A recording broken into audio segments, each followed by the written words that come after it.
It was funny. Before I went out, I was saying, like, I promised, I'd do my walk around the mat while I'm warming up. And I always... Fight fans, welcome back. Please like the video and subscribe. Our target is only 1,000 likes. So Alexander Volkanovski's journey in the UFC has been nothing short of remarkable. The Australian featherweight dominated the division for years with his technical brilliance and unmatched fight IQ. He defended his belt against the likes of Max Holloway, Brian Ortega, and Korean Zombie. His reign came to a shocking end when Topuria knocked him out at UFC 298, sending shockwaves through the MMA world. Many wondered if the 36-year-old would ever reclaim his spot at the top of the mountain.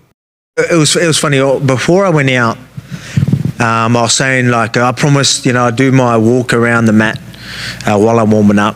And I always say, there's no way that they're taking this away from my family. This is what I'd say, like, when I had the belt.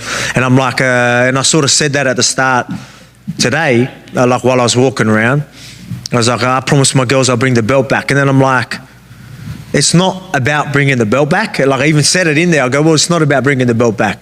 It's about overcoming this adversity, these two losses, the break I had. A lot of people are going to think I'm done. 36 years old.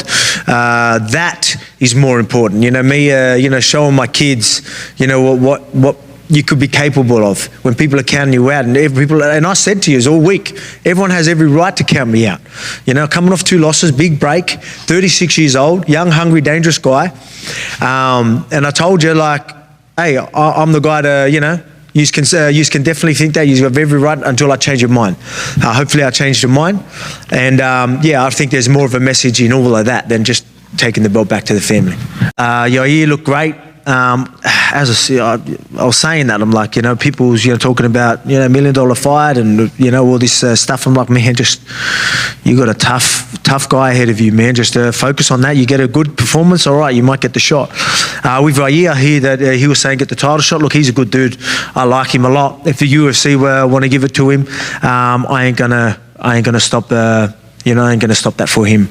But, I'll be honest, I did before that fight. I didn't think if he won, he would be getting a shot. Like, I'll be honest, that didn't come to my mind. But now that he's calling, like, I'm not going to be the one to say no. But, I'm going to leave everything to the UFC. Obviously, you've got guys like Mosva, who's undefeated.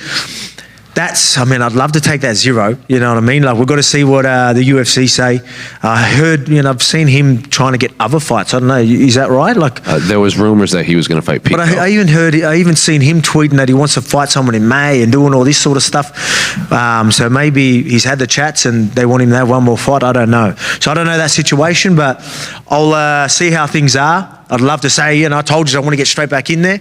I still do, but I'm going to have to maybe look at a couple of things. Yair seems to think you would go to Mexico to fight him in that big Guadalajara show in September. Is that something you'd be willing to do? September.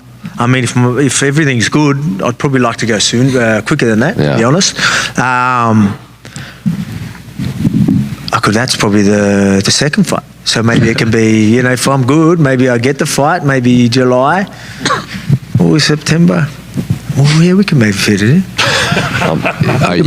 Mosva, you know what I mean? Like, you take if they want to do that, if they want to quickly go and I feel good, maybe quick turnaround with Mosva if I don't have busted hands. We'll see. Like I said, that was my plans. Bang, bang, bang, bang.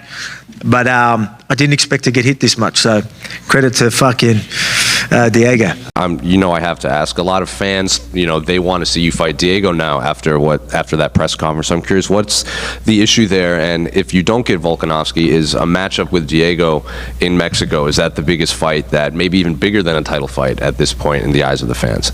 Yeah, in the eyes of the fans, of course.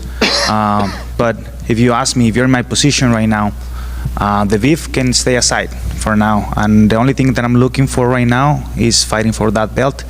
What happened? I think when the moment comes, we will talk more about it, but for now, I just want to focus on that title fight, which is fighting against the current champ, Alexander Volkanovski, on a rematch, and I want to do that in Guadalajara.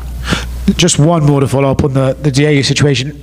You don't have to tell us exactly what the issue is, but is it a serious beef that has to be resolved at some point? Like, you will have to fight here before the end of your career? Yeah, I think it will have to happen at some point. I actually talked to my friend, Marco Beltran, and I told him, I got you, bro. I got this one for you, all right? I'll make sure at some point, whenever I have the chance to fight him, I'll make sure I got it for you.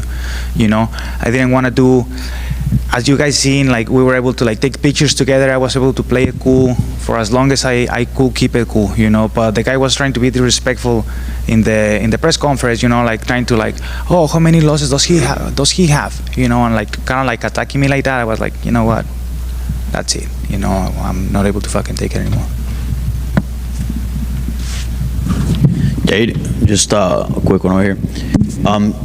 If you don't mind, what exactly happened between you and Diego Lopes? Like, why is there an issue between the two, and how is Marco? I know Marco and him fought in Mexico, but is there something more to that?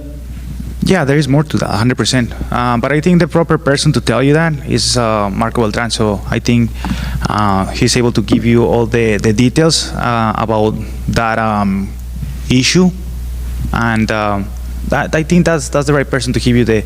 I'm gonna take care of the job for him because he's my friend, and I have his fucking back. It's like he has my back, and he's the one who should be talking about the issue of what happened, because honestly that was fucked up, but I'm just gonna take care of my friend. Yeah.